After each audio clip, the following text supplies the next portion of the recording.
जम्मू कश्मीर की सरमाईदार हुकूमत जम्मू में फिर से एक बार मराठा मोहल्ले में पनाहगुज़ीन रोहिंग्या बस्ती में अचानक आग नमूदार हुई। बताया जाता है कि 15 से जायद आर्जी तौर पे बने हुए खीमे आग की नज़र यहाँ पे हो गए। आप तस्वीरों में साफ तौर पे देख सकते हैं कि मराठा मोहल्ला जहाँ पे रोहिंग्या पनाहगुज़ीन कसम पुरसी की ज़िंदगी गुजर बसर कर रहे हैं, यहाँ पे किस तरह की सूरत हाल पैदा हो चुकी है।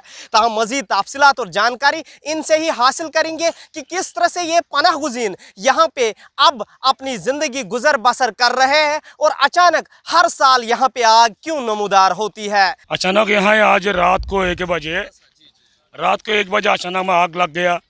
जो झुग्गी में आग लग गया था वो झुग्गी बिल्कुल खाली था। वो झुग्गी में ना बिजली है ना उसमें कोई पब्लिक है।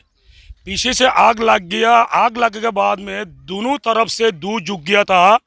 दोनों झुग्गियों में तो जो आग लग गया, बगल वो पड़ोसी वाला को पता लग गया। पता लगने के बाद है यहाँ वहाँ से घर से अपना अपना बच्चा लेकर निकल के बहाते निकल के बाद में फिर पता लग रही है वो फिर वहाँ आवाज़ दिया। आवाज़ देने के बहाते यहाँ पब्लिक जग गया। जगने के बहाते फिर बाद में वो बड़ा कोशिश किया आग बुझाने के लिए। आग जो बड़ा हो गया था करीब रात को 1 बजे उसी झुग्गियों में ना बिजली है ना कोई पब्लिक है। ऐसे को नहीं लग सकता कोई लगा ही नहीं है। लगा दिया हो सकता भी है, अगर वो तो हम देखा ही नहीं है। क्या यहाँ पे सरकार के जो आला अफसरान है इंतजामिया के वो यहाँ पे आया था रात को आग लगने के बाद 10 मिनट के बाद एक जो फायर फिट आया था त्रिकुड़ा नगर का एसएसओ साहब आया था। वो बड़ा मदद किया था हमको। अगर ये मदद नहीं करते थे पूरा बस्ती है जब जैसे पहला 2019 में जल चुका ऐसे राख हो जाते थे। उसी ने बड़ा मदद किया था हमको। हम उनका शुक्र गुजारते है। बड़ा फौज आकर बड़ा मदद किया था हमको। जी क्या अपील रहेगी आपकी सरकार से? सरकार का हम क्या बोलूँगा, सरकार तो पता बात ये पहुंच गया हो सकता है। हम क्या बोल सकता है, जो मेरे वाला जैसे फंसाएगा तेने पहुंचेगा। हम क्या बोल सकते हैं, हम रोहिंग्या है, हम मुजलूम है। हम बर्मा से भी कि मुजलूम कहाँ कर आया, यहाँ भी मुजलूम है। हम गरीब है, हम कोई यहाँ मुजलूम कहाँ कर, हम नादान है। हम क्या बोलूँ। आग यहाँ पे नमूदार सर इधर रात के 1 बजे आग लगी थी तो इधर खाली झुग्गी था, उसमें कोई बंदा भी नहीं था। इसमें कोई चांस ही नहीं आग लगने का।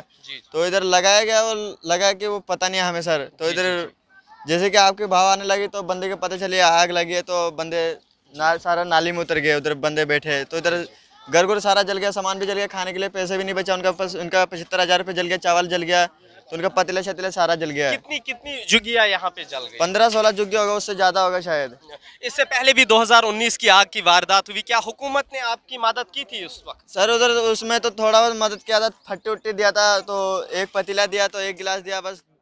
तस्वीरों में साफ तौर पे देख सकते हैं कि किस तरह की सूरत हाल पैदा हो चुकी है यहाँ पे। और ये बच्चे, ये खवातीन, ये बुजुर्ग यहाँ पे इस वक्त मौजूद है जो कि इस धूप में, यहाँ पे धूप में इस वक्त गुजारा कर रहे हैं और इनके सर पे छत नहीं। इनसे बात करेंगे। यास्मीना जी बताइए, घर में है कुछ खाने के लिए? कुछ भी नहीं है, सब कुछ जल गया, राख हो गया है। कुछ ना बर्तन बचा है खाना बनाने के लिए, ना सुबह से कल से भूखे सोए थे, ऐसे ही सो गए थे तो रात को आग लग गई और सब कुछ जल गया।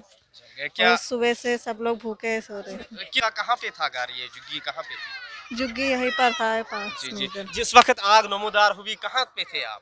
हम लोग घर पे सोए हुए थे। रात को 1 या 1:30 बजे आग लग गई तो हमको पता नहीं चला। सब लोग चिल्ला रहे थे कि आग लगी तो हम लोग उठ के सब लोग भाग गए थे, तो हम भी भाग गए। कोई मदद मिली अभी तक? अभी तक सुबह से कोई मदद नहीं मिली। जी। बर्मा में नामसाइद हालात पैदा होने के साथ ही बांग्लादेश की सरहद से हिंदुस्तान वारिद होने वाले रोहिंग्या पनाहगुज़ीन मुल्क की मुख्तलिफ रियासतों में इस वक्त खीमजन है। वही जम्मू के इलाकों में भी ये खीमजन है। अब देखने वाली बात यह होगी कि जम्मू कश्मीर इंतज़ामिया इस आग के वारदात की तहकीकात करके किस तरह की रिपोर्ट मंजर आम पर लाएगी और इस तरह के वाक़ के वारदात को यहाँ पे रोकने में इंतज़ामिया कामयाब होती है। ET भारत उर्दू के लिए जम्मू से मैं मोहम्मद अशरफ।